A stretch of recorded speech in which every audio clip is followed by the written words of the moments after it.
What are you so afraid of hearing? Could it be the truth? Your denialism on the ANC benches has subdued this House into some magical dream state, completely divorced from the reality of South Africa. This House needs to wake up to the frustrations that ordinary South Africans are feeling. We need to wake up to the fundamental disconnect that now exists between the real world and real-world experience of ordinary South Africans and the fantasy being nurtured in this House.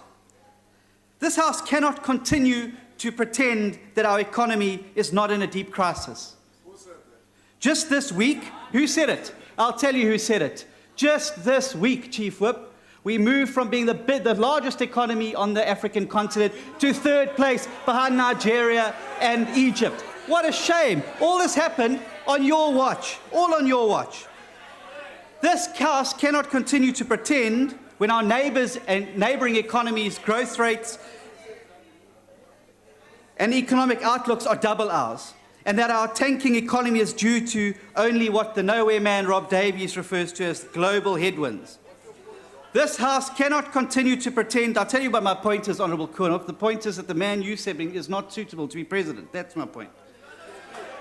The House cannot continue to pretend that it's not the poor policy choices and schizophrenic uncertainty and all the small Enyana skeletons of the Zuma administration that is strangling growth and killing jobs.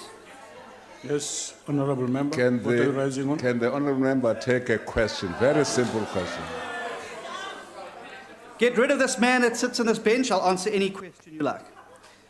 This House cannot pretend that the millions of South Africans, I'm not chicken, you're chicken, you don't want debates, you don't want questions without notice. The chickens are on this side of the House.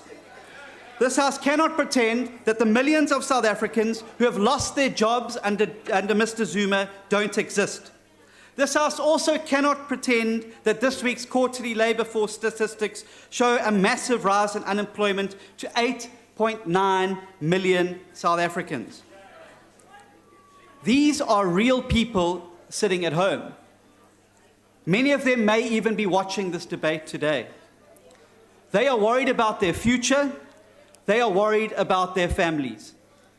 They worry which of their relatives is going to lose their job next, or how they're going to put food on the table at the day's end. Life has gotten far too hard for far too many South Africans.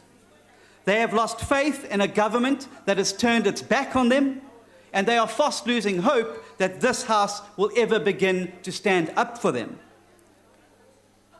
And whilst we can never condone violence, and we must condemn it as this House, there's little wonder that so many of our citizens are resorting to protest and burning infrastructure to get attention. It's clear that the government benches on this side of the House are not listening to them or their frustrations. Now, the logo above me on the dais here says, and I quote, "We the people," when in current reality it should be scratched out to read, "We the executive."